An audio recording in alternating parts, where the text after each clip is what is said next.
आप सभी के अंदर विराजमान मेरे परम पिता परमात्मा को मेरा कोटि कोटि नमन। आज का प्रश्न है कि एक भक्त की पीड़ा क्या होती है। एक भक्त जब तक परमात्मा में नहीं मिल पाता है, जब तक उसे परमात्मा का सही रास्ता नहीं मिलता है, तो उसका दुख और दर्द कैसा होता है, कैसी होती है उसके अंदर पीड़ा। तो सुखराम जी महाराज आज एक हरजस के जरिए उसका जवाब देते हुए कहते हैं, राम मिल्या बिन हरिजन दुखिया, यूं ही अवसर बीता, मन दुखिया बिन प्रीत है साधो। सतगुरुदेव कहते हैं कि बिना परमात्मा की प्राप्ति के, बिना राम जी की प्राप्ति के हर समय भक्त के अंदर पीड़ा और दर्द होता रहता है। ये एक ऐसी मार है जिसे बिना मारे भी किसी को दर्द हो रहा हो। न तो वह किसी से कुछ कह पाता है, न बोल पाता है, लेकिन उसका मन भी संसार में नहीं लगता है। हर समय वह अंदर से दुखी होता है कि बिना राम जी की प्राप्ति के मेरी ये श्वासें व्यर्थ में जा रही हैं। गुरुदेव उदाहरण देकर कहते हैं, जल बिन सब ही बागज दुखी, पंच दुखिया मन पीता, नर बिन नारी बहुत बिराड़ी, ऋष दुखिया बिन कीता। जिस प्रकार पानी के बिना बाग दुखी होता है, जिस बाग को, जिस गार्डन में अगर पानी न डाला जाए तो उसके सारे पत्ते, पेड़ पौधे सब मुरझा जाते हैं, तो वह बिना पानी के पेड़ पौधे फल नहीं सकते। तो बिना जल के जैसे बाग दुखी होता है, इसी तरह ये मनुष्य परमात्मा की प्राप्ति के बिना दुखी होता है। पंच दुखिया मन पीता, जैसे अगर किसी को शरीर में बीमारी हो, कोई रोग हो, तो वह कितना भी उसको अच्छा खाना मिल जाए, पहनने के लिए मिल जाए, सुख सुविधाएं मिल जाए, लेकिन उसका मन किसी चीज में नहीं लगता है। वह अपनी शरीर की तकलीफ से ही इतना दुखी रहता है। तो बस ये मन भी परमात्मा की प्राप्ति के बिना ऐसे ही दुखी होता है। आगे महाराज कहते हैं, जिस प्रकार पुरुष के बिना संसार में स्त्री दुखी होती है, अकेली होती है, उसका कोई सहारा नहीं होता है, तो वह हर समय अंदर से दुखी होती है। तो परमात्मा की प्राप्ति के लिए वह मनुष्य भी इतना ही दुखी होता है।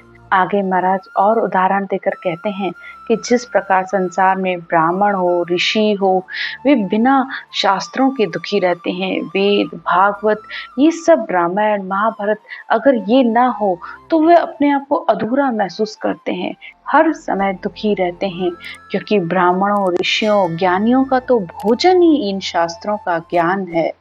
आगे महाराज और उदाहरण देकर कहते हैं, आपो बिना जो अमली दुखिया, दाता दुखी बन धन रीता।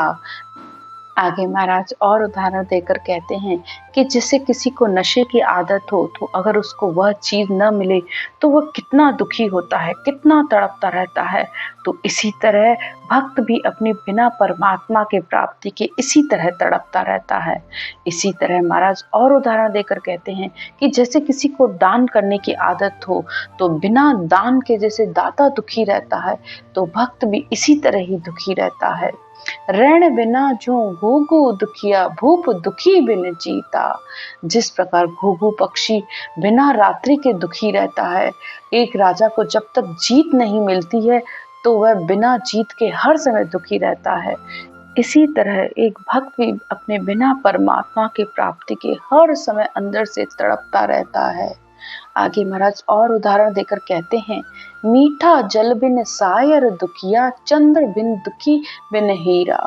जिस प्रकार समुद्र मीठे पानी के बिना दुखी रहता है, उसके अंदर हर समय ये आशा लगी रहती है कि मेरा जल मीठा क्यों नहीं है, क्योंकि उसका समुद्र का पानी किसी काम नहीं आता है। चंद्र बिन दुखी बिन हीरा, इसी तरह चंद्रमणि हीरे के बिना चंद्रमा दुखी रहता है, क्योंकि चंद्रमा की रोशनी तो हर समय है, और चंद्रमणि हीरा यानी जब चंद्रमा की रोशनी पड़ती है तभी नकली हीरे भी असली हो जाते हैं। तो चंद्रमा की रोशनी तो है, लेकिन अगर चंद्रमणि हीरा ही ना हो तो उसकी रोशनी किस काम की। आगे महाराज उदाहरण देकर कहते हैं, जन सुखराम रात दिन दुखिया, लगी शब्द की पीड़ा। तो इसी तरह जो संत हैं, जो भक्त हैं, जो परमात्मा की प्राप्ति चाहते हैं, वे इस शब्द के अखंड अनुभव के बिना रात दिन दुखी रहते हैं। तो बस भक्त की यही पहचान है कि उसके अंदर हर समय परमात्मा प्राप्ति की पीड़ लगी रहती है। जब परमात्मा प्राप्ति के लिए अंदर से इतना दर्द होता है, इतना विरह होता है, वैराग होता है, तो फिर निश्चित तौर पर उस आत्मा को परमात्मा की प्राप्ति हो जाती है। आत्मा परमात्मा में मिलकर एक में एक हो जाती है। आज की चर्चा यहीं तक। राम राम।